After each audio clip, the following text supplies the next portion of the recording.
सबसे पहले Khan career study channel पर आप सभी का स्वागत है। उम्मीद है कि आप सभी बढ़िया होंगे। आज हम आप सभी के लिए लेकर के आए हैं बातचीत पहला चैप्टर यानी दिगंत भाग 1 का पहला चैप्टर। जैसे हिंदी के बारे में हमने कल आप सभी को बताया ही था कि हिंदी में 100 मार्क का एनालिसिस आप सभी कैसे करें। तो आइए आज हम देखना चालू करेंगे ये बातचीत पहला सारांश। जैसे हमने पढ़ाने के लिए आप सभी को बताया था, तो पहला चैप्टर लेकर के आप सभी को आए हैं। तो पहला चैप्टर अगर बात करते हैं तो सबसे पहले जिक्र अगर की जाती है तो लेखक का हम जिक्र करते हैं। उम्मीद है कि आप सभी पढ़ाई कर रहे होंगे और लेखक परिचय का अगर फुल रूप से शॉर्ट में अगर देखना चाहते हैं कि एक साइड पार्ट का नाम, लेखक का नाम, जन्म और उनकी मृत्यु। चूंकि जो हिंदी में क्वेश्चन के वेटेज देखे जाते हैं वो पार्ट से रिलेटेड बहुत ज्यादा क्वेश्चन होते हैं। अगर देखा जाए तो क्वेश्चन आंसर आपके 10 नंबर के जो आते ही हैं, साथ ही साथ आपके ऑब्जेक्टिव में देखने को मिलते हैं लेखक परिचय के बारे में।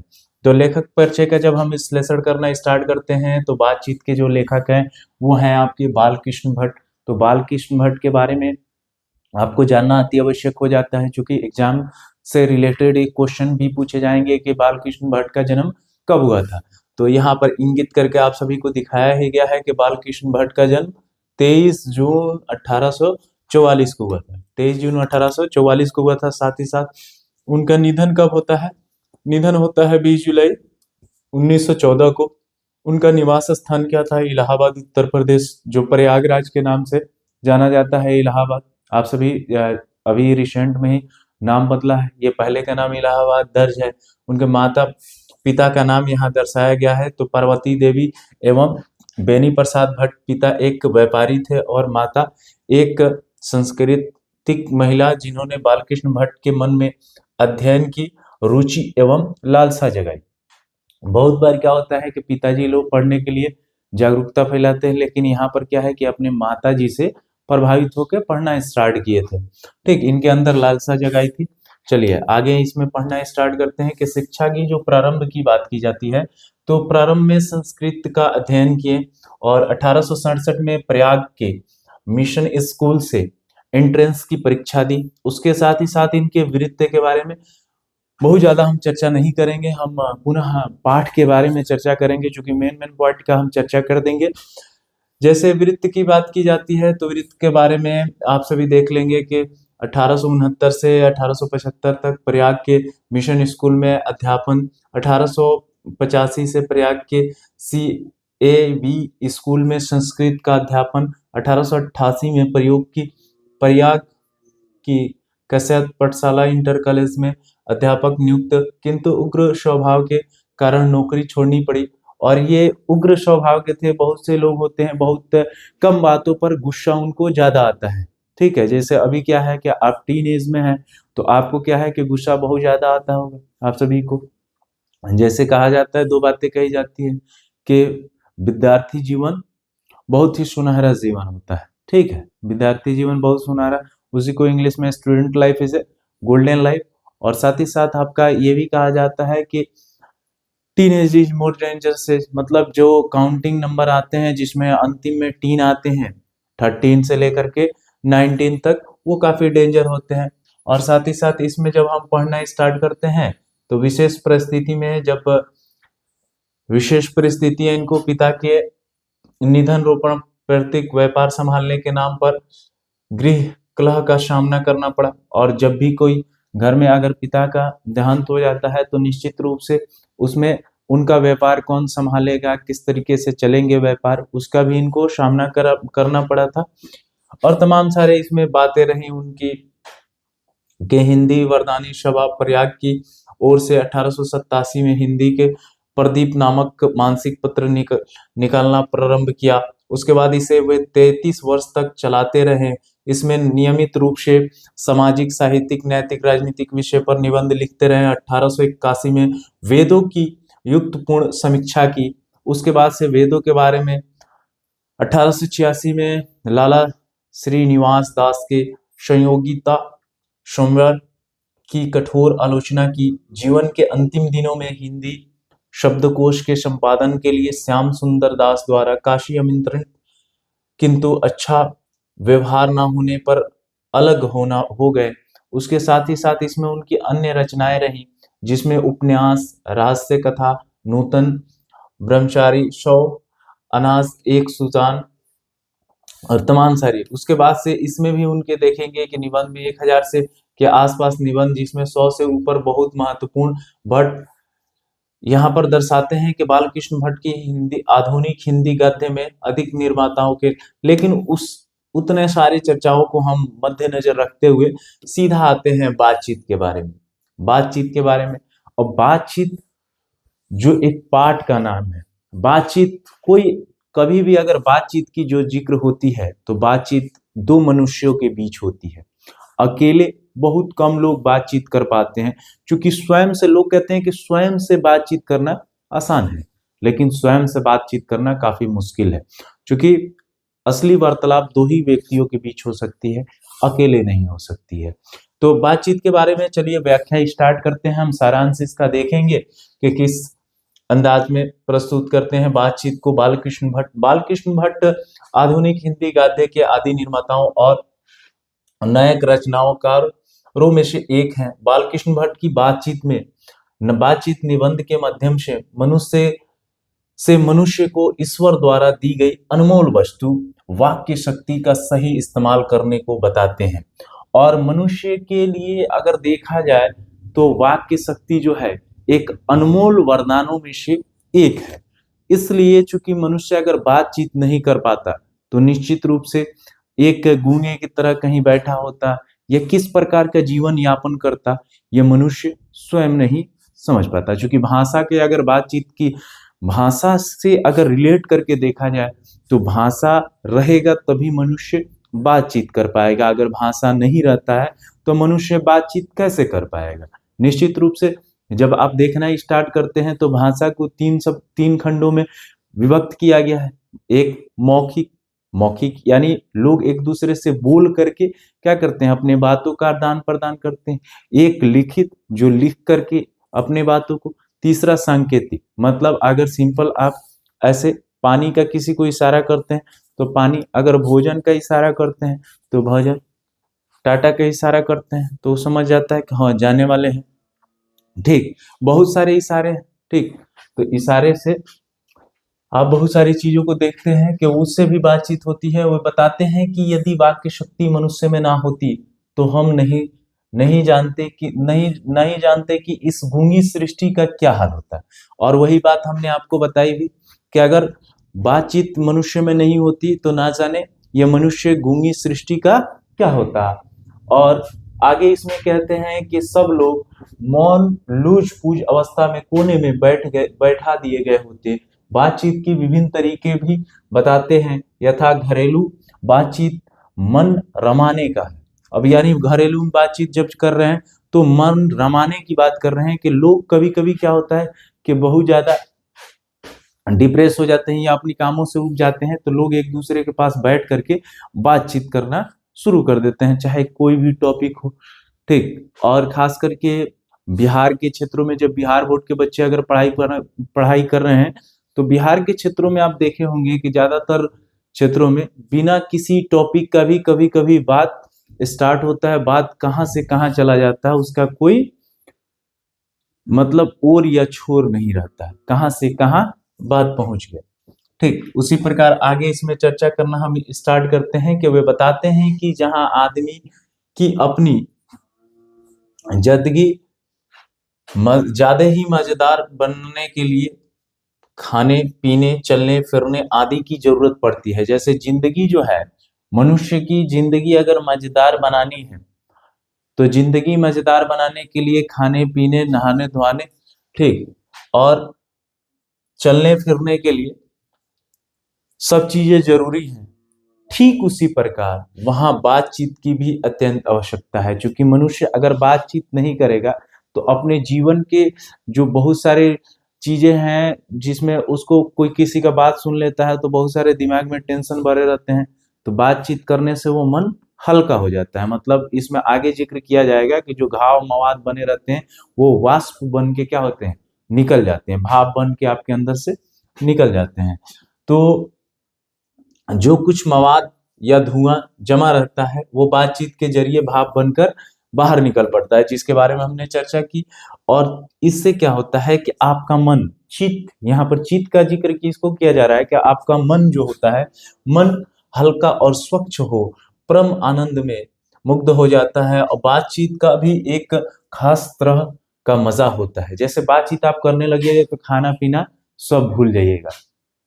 बातचीत बहुत तरीका का होता है। एक तो मोबाइल वाला बातचीत होता है, ठीक। अब मोबाइल वाला बातचीत अभी के समय में देखिएगा कि कोई कोई 10-10 घंटा मोबाइल से बात करता है, लेकिन किससे बात करता है इसकी हम व्याख्या नहीं करेंगे। आप लोग खुद ही समझदार हैं, समझ जाइएगा। क्योंकि अगर नए नए किसी से बात करना स्टार्ट कीजिए तो समय का पता ही नहीं चलता है। समय 10 घंटा हुआ कि 20 घंटा हुआ, समय का पता नहीं चलता है कि मोबाइल, हाँ लेकिन मोबाइल चार्ज होना चाहिए। क्योंकि मोबाइल चार्ज नहीं रहेगा तो दिक्कत है बातचीत करने में।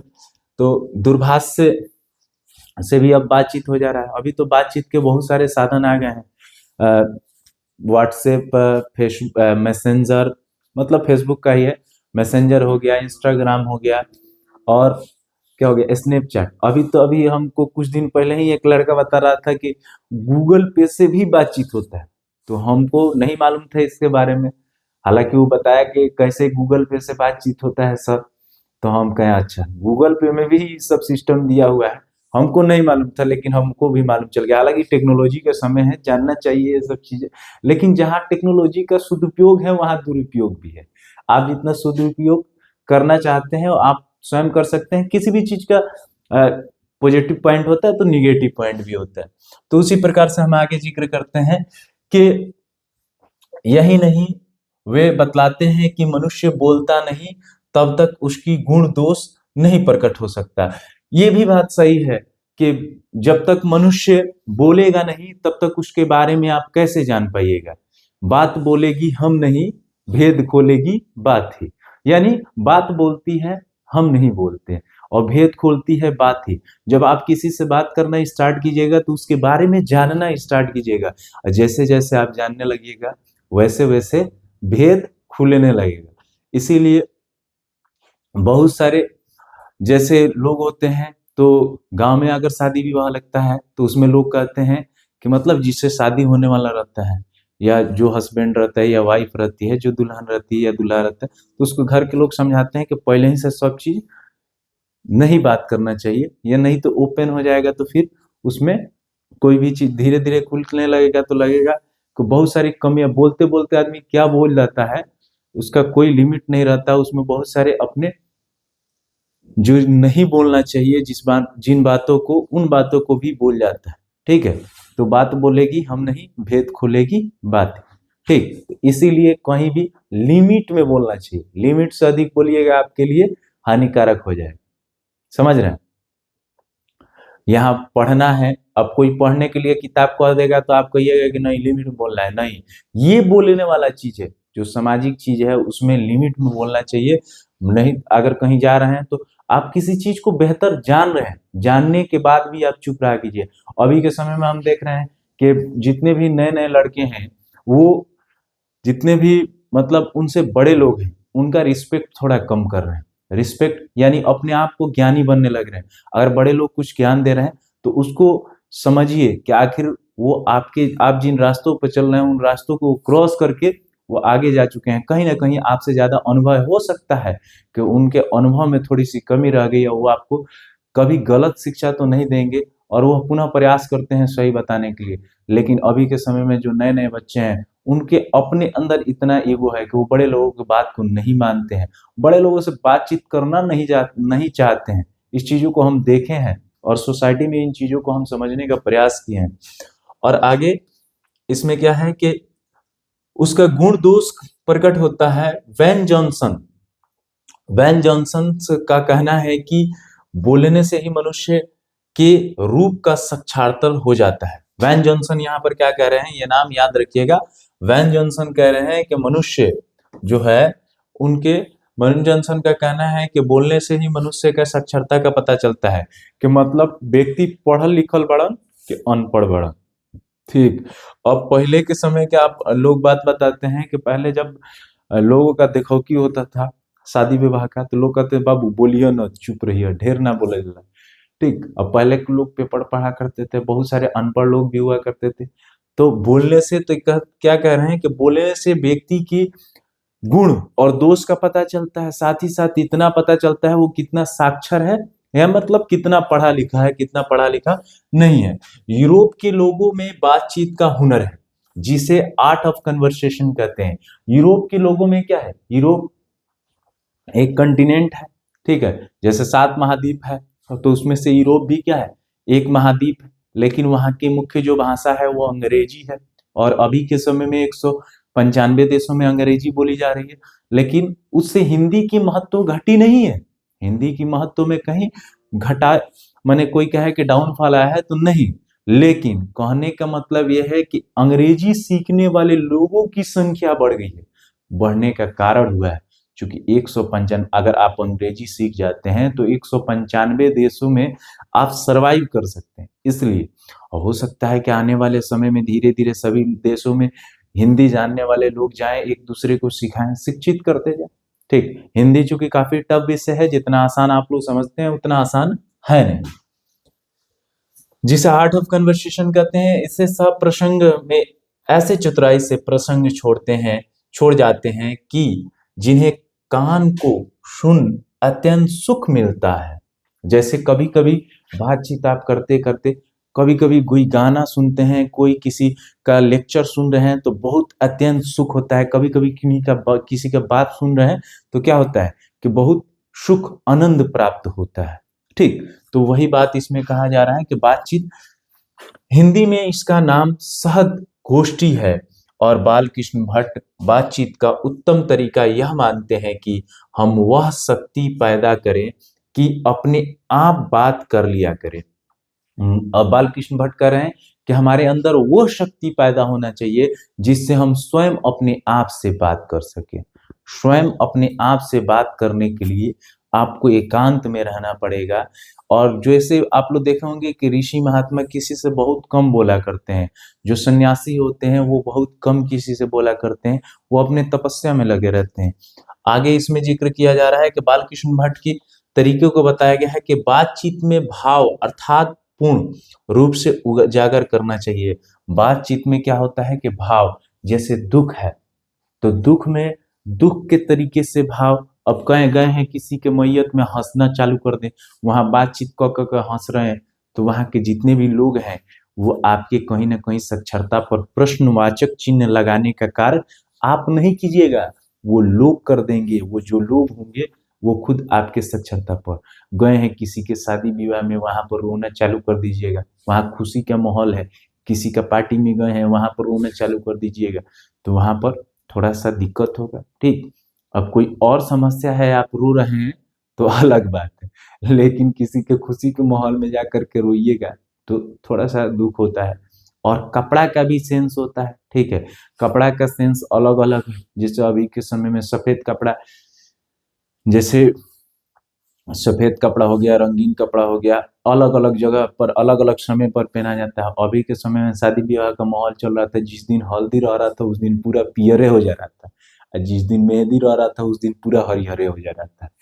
तो मैंने वो कपड़ा देख के भी आदमी अनुमान लगा ले रहा था, बिना बातचीत किए भी मनुष्य कपड़ों से बातचीत कर ले रहा था। हमको ये लगा कि जहाँ देखिए पूरा पीले पीले दिख रहा है, वहाँ क्या है कि हल्दी पूरा, आज हल्दी है, पूरा हरा हरा दिख रहा है तो पूरा मेहंदी है। ठीक, अब इसमें क्या है कि ये चैप्टर में कुछ खास है नहीं, आप वैसे भी बातचीत के बारे में समझ ही रहे हैं, आर्ट्स ऑफ कन्वर्सेशन के बारे में, और जो चीजों को हमने बताया इसको पुनः आप स्क्रीनशॉट भी ले सकते हैं या ऐसे भी देख सकते हैं, आपको हम दिखा सकते हैं। ठीक है, पुनः स्क्रीनशॉट भी आप ले सकते हैं, हम थोड़ा साइड हो जा रहा है, आप इसको स्क्रीनशॉट भी ले सकते हैं और आप लोग पुनः इसको पढ़ भी लीजिएगा।